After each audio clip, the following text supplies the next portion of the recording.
Bonjour Marc, bienvenue dans les studios de Remédia. Ravie de te recevoir. On a déjà eu l'occasion de discuter ensemble et aujourd'hui tu viens présenter ton livre Du pouvoir de l'attention à l'art de la manifestation, la procédure décryptée. Un livre qui a été plus qu'intéressant à lire. J'avoue que j'ai vraiment dévoré. Peut-être nous expliquer un petit peu ta démarche, parce que ce n'est pas le seul évidemment que tu as écrit, que tu écris. Donc je vais te laisser te présenter un tout petit peu et on en discute ensemble. Donc merci Anne de m'accueillir dans les studios. Donc. Merci Anne donc, de cet accueil. Effectivement, donc l'art de la manifestation, l'art de l'intention et la capacité que nous avons tous à manifester dans notre vie ce à quoi nous aspirons le plus, c'est un sujet qui fait actualité, bien sûr. On entend beaucoup sur les réseaux, dans les librairies, tout le monde nous parle aujourd'hui de la loi d'attraction et finalement beaucoup s'essayent à cette discipline ou à cette technique ou à cette méthode qui pourrait appartenir en quelque sorte au pouvoir que recèle la conscience, et beaucoup reviennent désenchantés. Mhm. Donc je me suis dit, il y a quelque chose qui ne va pas finalement. On a bien affaire à un intérêt croissant sur les phénomènes de l'esprit et en définitive tout le monde revient en disant que ça ne fonctionne pas. Pourquoi? Moi, je m'interroge, je suis un expérienceur, c'est-à-dire j'étudie et j'éprouve, je mets à l'épreuve ce que j'étudie. Je fais cela depuis toujours. La manifestation, c'est pour moi un mécanisme que je comprends très bien.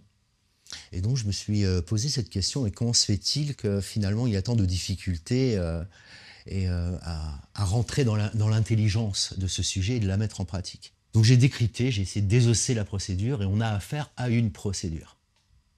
Une procédure qui n'est jamais véritablement expliquée dans toute la littérature qui consacre justement ces pages ou ces heures d'émission à ce sujet.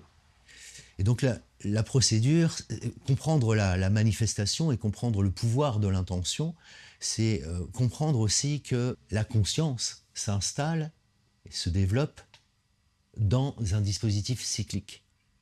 Et c'est ce qui manque, je pense, à l'explication de la manifestation, c'est qu'on ne prend pas en compte l'environnement dans lequel nous cherchons à manifester. Donc il y a bien des mécanismes chez l'humain qui visent toujours à chercher à l'extérieur ce à quoi nous aspirons, mais on oublie souvent que tout se passe d'abord à l'intérieur, mais pas tout le temps. Pas tout le temps. On a affaire à une procédure qui se décline en deux temps et qui suit ce que les kabbalistes pouvaient nous enseigner dans les écoles des mystères, ce qui suit un davar shanui, comme le dirait un kabbaliste dans sa langue native. Le davar shanui, c'est-à-dire le dire deux fois. Mhm. Le dire deux fois, en fait, c'est signaler qu'il y a une procédure qui processe en deux temps, et que ce deux temps, il nous faut le comprendre pour pouvoir s'installer de manière harmonieuse en tant qu'acteur de la procédure, mais aussi en tant qu'observateur.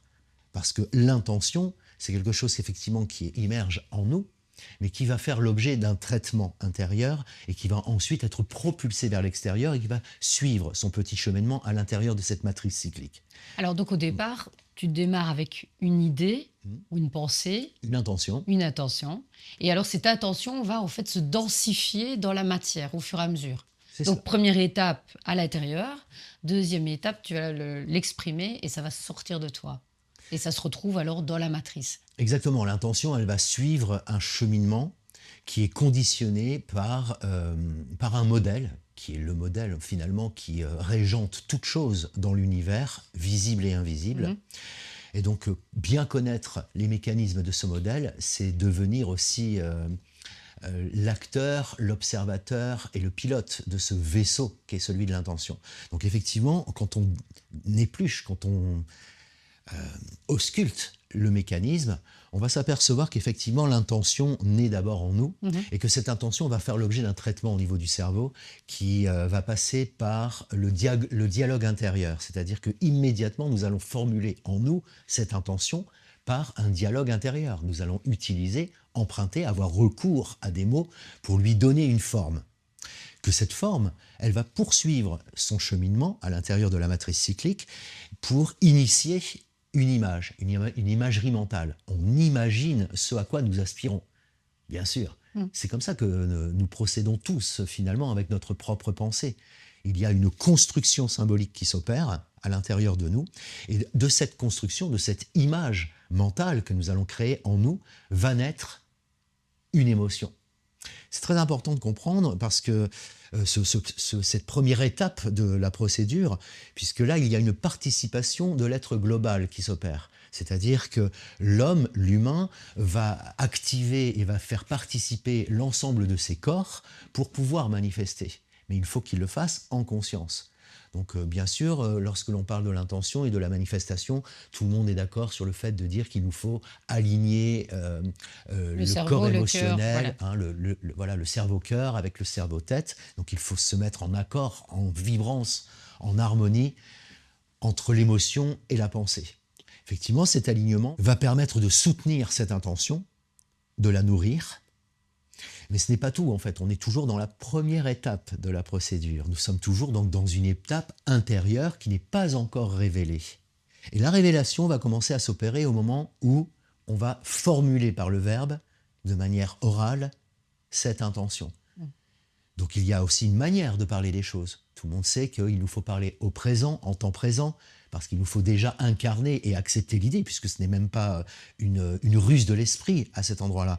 Il nous faut incarner l'idée que cette intention existe déjà, parce qu'elle existe dans le champ des possibles. Mais alors donc ça veut dire aussi que ce serait possible d'avoir que les mauvaises pensées limitantes donc on comprend mieux que c'est un impact sur nous. C'est que cette pensée qu'on croit, bon, je suis nul, je suis incapable, c'est de ma faute, tout ça peut avoir une incidence effectivement sur la vie puisque c'est une pensée qui va vraiment s'incarner alors aussi dans la matière. Parce que tu parles de positif, mais ça peut être négatif. C'est pour ça qu'il faut être vraiment conscient alors de la pensée que nous émettons. Les lois universelles, en fait, font fi, ne se préoccupent pas, ou il n'y a pas de considération, si on peut dire les choses de cette manière plus simple, entre ce qui est bien et ce Voilà. qui est mal. C'est une relation et une perception avec nous-mêmes, cette dichotomie ou cette manière de dire que ces choses sont bonnes ou mauvaises, la dynamique des choses, c'est qu'il y a une gauche et une droite, et que dans la matrice cyclique, il y a une tonalité qui opère et qui est opérante justement sur les mécanismes de la pensée et de la conscience. Donc effectivement, il faut s'installer dans une disposition d'esprit qui soit déjà positive, bien sûr, parce que si nous mettons des doutes, si nous mettons des barrières, eh bien forcément cela va impacter et conditionner ou biaiser ce jet intentionnel qui, à la base, est tout puissant, bien sûr, puisqu'il est animé par ce qu'on appelle la pulsion de vie. Bon, lorsque l'on formule donc cette intention par le verbe, Bereshit bara Elohim, au commencement était le verbe. Et je pense qu'à ce moment-là, quand on invite, on convoque cette phrase de la Torah, cette phrase biblique aussi, que tout commence par le verbe, tout commence à se manifester dans la matière par le verbe. Le verbe est créateur. Il y a donc une puissance que l'homme possède dans ce pouvoir de parler. Et justement, cette distinction qui nous vaut d'être tout en haut de l'arbre phylogénétique dans le vivant, nous, les hommes, le primate vertical, dans notre verticalité, c'est que nous avons cette singularité, c'est que nous pouvons parler. Et qui dit parler, dit créer. Nous créons. Parce que tout ce qui existe dans ce monde a d'abord dû être rêvé, a d'abord dû être intentionné, pour reprendre la sagesse amérindienne qui, en résumé, parle de cette procédure. Il y a un petit poème inuit qui explique fort bien cela. Voilà en substance ce qu'il dit. Au commencement de l'humanité, il y avait parfois des hommes, il y avait parfois des animaux. Un son, un cri, lancé au hasard, provoquait d'étranges choses. Nul ne savait pourquoi c'était ainsi. C'est très intéressant de zoomer, de faire un petit zoom sur ce poème, parce que qu'est-ce qu'il nous dit en substance? Il nous dit qu'au commencement de l'humanité, lorsque finalement le langage le verbe n'était pas aussi développé tel qu'il l'est aujourd'hui à travers la diversité des langues, lorsque nous étions encore dans les proto-langages, et que l'homme ne s'exprimait qu'à travers des cris, des respirations, des sifflements, des souffles, des onomatopées, chaque fois qu'il émettait un son, il exprimait une émotion qui faisait écho Oui. à sa relation qu'il entretenait avec cet inconnu qui était à l'extérieur de lui. Donc alors les expériences de vie que cet humain-là vivait étaient, plus particulières que les nôtres parce que nous, on met des mots avec une certaine intensité, avec, une certaine subtilité qu'à cette époque-là, c'était pas le cas. Le verbe était créateur. Voilà, donc on créait, un peu de manière chaotique peut-être, à cette époque-là, Oui, on ne créait, l'univers était chaotique en cela où il déjà. était absolu, il était complet. Mmh. Rien n'était encore fixé. C'est ça. Et cela nous amène à la physique quantique, là aujourd'hui, où ces découvertes sont formidables parce qu'elles donnent une explication rationnelle et concrète sur le fait de ce qu'est le réel. Mmh. Finalement, le réel, s'il nous fallait nous résumer sur ce sujet, le réel, qu'est-ce que c'est? Ce sont toutes les formes manifestées des intentions qui, depuis l'origine de la pensée, d'accord, ont transformé dans le champ des possibles les ondes de possibilités en particules. La réalité, ce que nous pouvons voir, ce que nous pouvons nommer, donc, sont des choses que nous maintenons par le verbe.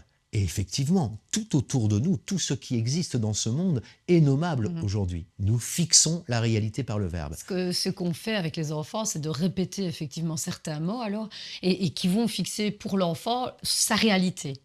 Lorsque l'on regarde les yeux d'un nouveau-né, et cela jusqu'à l'âge de 4 mois, les yeux d'un bébé ne clignent pas. Il ne cligne pas des yeux et aussi il est en vacances. Son regard est en vacances. Il va de gauche à droite, il sillonne, parfois il a les yeux fermés, parfois il a les yeux ouverts. Mais pourquoi en fait? Dans quel état de conscience est l'enfant dans ses premiers mois de vie? Il est dans un état de perception globale. Mmh. C'est-à-dire qu'il voit tout aussi bien la matière, la lumière, tout est confondu. Et cela est normal, puisqu'il ne peut pas encore nommer les choses. Et c'est le matraquage des mots quotidiens de Il va ses figer dans sa parents, conscience ce oui, que c'est, la qui va matière. finir par fixer, voilà, la diversité qui existe en toute chose et qui va l'affiner et la ramener au plan du réel, au plan de la 3D, au plan de la matérialité des choses. Et c'est ainsi finalement que le réel se maintient en l'état parce que nous le nommons. Donc revenons à la procédure. La procédure, donc au moment où nous expulsons cette intention, après qu'elle ait été travaillée, burinée déjà dans cette première instance de la matrice cyclique qu'il apporte, hein, on revient sur la chose, intention, qui se formule par un langage intérieur, qui crée une imagerie mentale, on lui donne une forme. Cette imagerie va activer le processus émotionnel. Nous avons donc lui envoyé une charge émotionnelle qui va la faire vibrer. Mmh. On va conceptualiser finalement cette intention et on va ensuite pouvoir la projeter, en parler par le verbe. Dès lors, nous libérons cette intention vers l'extérieur. Et donc nous l'engageons dans la seconde instance de cette matrice cyclique qui va continuer à travailler cette intention, et pas n'importe comment. À ce moment-là, nous ne sommes plus maîtres de notre intention. Nous sommes les observateurs. C'est-à-dire que nous devons nous placer en tant qu'observateurs pour continuer à la pister finalement, pour voir où est-ce qu'elle s'achemine, en définitive. Et elle va se manifester. Cette intention va se manifester à travers quoi? À travers les événements de notre vie. Oui, ce qu'on appelle les signes, les synchronicités. Voilà. Tout le monde parle de synchronicité. Carl Gustav Jung avait relevé le phénomène des synchronicités, mais ce qu'il ignorait à cette époque, on n'en avait pas encore la compréhension, c'est que tout cela participait d'une matrice globale qui s'organise à partir d'un certain nombre de règles et de lois qui aujourd'hui ont été révélées, découvertes, etc., et qui nous permettent finalement d'avoir une vision holistique du mécanisme de la conscience. C'est ce que tu présentes dans ton livre. Donc là, ce que tu donnes comme idée, c'est d'avoir un regard un peu plus scientifique sur un mécanisme qui est tout à fait palpable d'une intention émise jusqu'à un résultat à obtenir dans la matière. Jusqu'à sa manifestation. Les signes et les synchronicités, donc, ce sont des étapes qui continuent donc à engrammer l'intention dans le domaine de la matière. Il y a une pénétration de cette intention jusque dans les événements pour ensuite finalement aboutir à la forme. C'est là où on dit l'intention s'est manifestée. Nous manifestons le réel. Nous avons ce pouvoir-là. C'est extraordinaire. Et donc pour cela, il nous faut donc comprendre non seulement la procédure, et aussi être surveillant, attentif, alerte à la manière dont cette énergie va circuler à l'extérieur de nous et va se manifester de manière assez discrète, mais suffisante pour que l'on puisse toujours l'observer dans nos événements. Oui, des mécanismes en fait qui sont récurrents, que on a observé, qu'on est sûr maintenant que chaque intention émise va avoir ce cheminement précis et ça va pouvoir nous permettre également de voir où on en est dans notre manifestation, de voir si tout va bien et où on se situe, est-ce qu'on se rapproche d'une finalité, d'un cycle. J'ai trouvé ce livre extrêmement intéressant parce qu'en fait il est écrit de manière simple, donc ça ne demande pas d'être un grand scientifique, tu as vraiment émis la procédure de manière très simple. Et tu m'expliquais en fait que c'était quand même basé sur des écrits occultes. Alors, moi, pour les auditeurs, toujours, occultisme, ça fait toujours très peur, hein. Il fut un temps où on parlait de l'occultisme en disant c'est pour les sorciers, pour les sorcières, pour les initiés. Alors, c'est réservé à une certaine caste. Alors qu'à l'heure actuelle, nous sommes dans une période dite révélation, donc levée du voile. Donc, ça veut dire que même au niveau de la connaissance, cette connaissance est disponible. Alors, on en profite à l'heure actuelle, puisque les élites l'utilisent, ce qu'on appelle les élites, les gens qui justement réussissent dans leur vie, ont cette habitude qu'ils ont mis en place de pouvoir découvrir comment ils mettent les choses dans la matière. Donc nous, on a cette possibilité maintenant de prendre notre vie en charge et de pouvoir mettre dans la matière, mais de manière très consciente. Alors, ça, c'est ton premier tome, évidemment. Tu as écrit d'autres choses qui sont en train de sortir tout doucement. Peut-être nous en parler. Donc il y a un deuxième ouvrage qui fait suite à ce premier livre, qui s'intitule Les lignes de temps, la prise de contrôle, la prise consciente du double quantique. Parce qu'effectivement, lorsque l'on commence à comprendre ces mécanismes-là, tout n'est pas mental. Il y a donc la participation de notre mental, de notre intelligence, à comprendre, à observer, à décoder, à interpréter pour pouvoir être aligné avec les phénomènes du réel. Mais il y a aussi toute cette participation sur des plans plus subtils, et notamment sur le plan quantique, où nous avons un double qui est participatif, mais malheureusement dont on n'a pas la maîtrise consciente. Ce fameux double qui nous fait voyager dans l'astral, celui qui nous fait faire du rêve non maîtrisé. Et donc il nous faut à un moment donné réussir à passer de la non-maîtrise de cette partie subtile de nous-mêmes à la prise de contrôle consciente de ces autres parties de nous-mêmes. Donc être capable de faire du rêve conscient, du rêve lucide, de se déplacer de manière... de faire de la bilocation. Tout cela, ce n'est pas de la magie. Tout cela, ce sont des potentiels de la conscience. Et la problématique que nous avons, nous, en Occident, de manière assez générale, c'est que nous avons été mis à l'écart de ces potentiels inhérents à la conscience. On nous a mis à l'écart pour finalement nous maintenir dans une espèce de prison qui nous empêche d'être avec notre pur potentiel. Qui nous empêche d'être dans notre potentiel, qui nous empêche d'être souverains, bien sûr, dans notre souveraineté, dans notre autorité. Ce problème est arrivé particulièrement en Occident du temps de la scolastique, où au IVe siècle, on a clairement acté en disant on ne peut plus se mettre en relation directe avec les puissances angéliques, avec les forces de l'astral. On ne peut plus établir de liaison directe avec ces forces, il nous faut passer par un intermédiaire, les gens d'église. Bon bref, on va pas revenir sur cet épisode catastrophique finalement, qui a justement relégué la puissance de l'homme. Limité, en fait, les capacités de l'homme. Limité, alors que c'est un être qui a une partie éthérique, une partie physique, et qui peut vraiment profiter d'un potentiel inouï et même illimité. Et c'est ce que tu proposes, en fait, c'est de donner tout de suivre une procédure d'initiation, c'est ça ? Une procédure d'initiation pour redécouvrir l'être divin que nous pouvons être. On est là pour redécouvrir. De toute façon, la procédure, cet éclairage qu'il nous faut porté sur nous se fait naturellement. C'est-à-dire que nous sommes portés, l'humanité dans son ensemble est tirée vers cet éveil parce que nous sommes en fin de cyclique, parce que nous sommes en train de clôturer un cycle de 26 000 ans, et qu'au terme de la clôture cyclique, il y a un principe, une fois de plus, un principe systémique qui veut que toutes les informations qui ont été encodées à l'intérieur de ce cycle doivent surgir au grand jour, doivent être, en d'autres termes, récapitulées et conscientisées. On le voit aujourd'hui. On le voit à travers... Saint Marc, dans ses écrits, disait, parlant des fins dernières, parlant de notre temps, parlant des temps de l'Apocalypse, les temps de la révélation, il disait « Nul secret ne saurait rester caché, et tout ce qui est caché devra surgir au grand jour. » C'est un principe.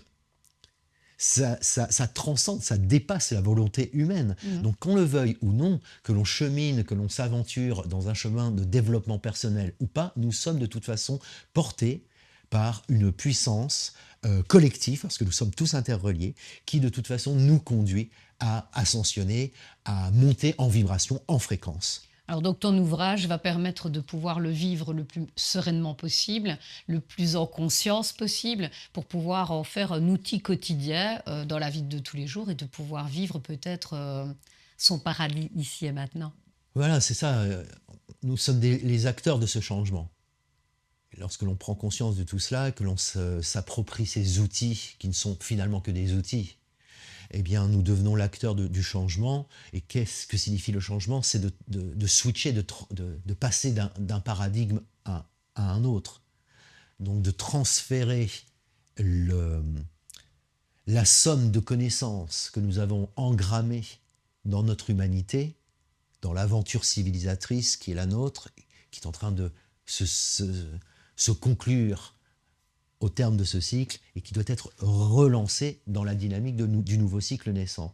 Et c'est important de le faire en conscience. Pourquoi? Parce que les forces, la pulsion de vie qui nous fait évoluer en tant que civilisation, elle est aussi conditionnée par une gauche et une droite. Et là où s'active la gauche, c'est celle de la science, de la superscience, des technologies qui, elles, se reconnaissent à travers un terme, un mot, qu'on appelle le transhumanisme, qui va ensuite s'ouvrir sur le post-humanisme. C'est une belle chose en soi, le transhumanisme. Il n'y a pas de problème à avoir, il n'y a pas de conflit à avoir, à partir du moment où l'énergie que nous engageons dans le nouveau cycle soit équilibrée avec les puissances de l'esprit. C'est ça. Parce que sans les puissances de l'esprit, on aurait une civilisation qui serait donc transhumaniste, et là, pour le coup, notre humanité serait perdue. Et c'est en cela où il y a danger dans le transhumanisme. Il faut le comprendre. Le transhumanisme n'est pas une totalité en soi. Elle est un pan d'une dualité, d'un processus duel qui doit s'harmoniser et qui doit amener la civilisation vers quelque chose de nouveau. Une civilisation qui se découvre, qui se construit, qui évolue à travers ses sciences et ses technologies, mais qui est dans sa toute-puissance des forces de l'esprit. Ça, c'est très important. De toute manière, on ne va pas changer, je vais dire, ce qui se passe à l'extérieur. On n'a aucune emprise dessus. Toi, ce que tu proposes, c'est de changer l'intérieur de soi pour pouvoir accompagner ce changement, mais de manière la plus sereine possible, et en sauvant, comme tu dis, l'humanité. C'est-à-dire que l'humain reste au centre de l'équation et qu'on ne se perde pas par le transhumanisme. C'est un peu ce que tu proposes. Alors, peut-être nous parler de comment pouvoir acquérir ton ouvrage. Donc, tu travailles avec Géoreflet. Oui, la maison Géoreflet, c'est une maison d'édition qui se situe à Toulouse. D'accord. Et alors, donc, on peut retrouver tes livres? Eh bien, partout, en librairie, sur Amazon, à la FNAC, partout. Sur mon site également. Ok, voilà, on peut peut-être te remercier de nous avoir fait confiance. Merci pour le travail que tu fournis, puisque c'est quelque chose qui est pour le bien de l'humanité finalement, puisque c'est redonner son autonomie à chaque personne, qui devienne l'être le plus merveilleux qu'il puisse être. Effectivement, oui, comme Pierre Rabhi le disait, chacun a sa part à apporter, rapportant l'histoire du colibri. Et donc on n'est pas des sauveurs, personne n'est le sauveur à part se sauver soi-même. On doit apporter sa petite part à soi, c'est important. Et effectivement, le livre, je ne le conclus pas, je n'invite pas mes lecteurs à aller dans la logique de la manifestation telle que l'on le conçoit Mmh.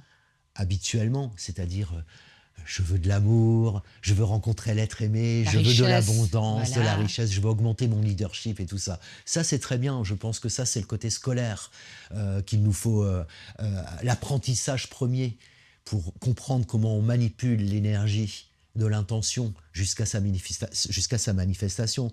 Mais le véritable travail, selon moi, il est de pouvoir créer une boucle de rétroaction qui consiste à non plus envoyer vers l'extérieur notre intention de manifester vers l'extérieur quelque chose, mais de pouvoir créer une boucle de telle sorte que la manifestation s'opère en nous.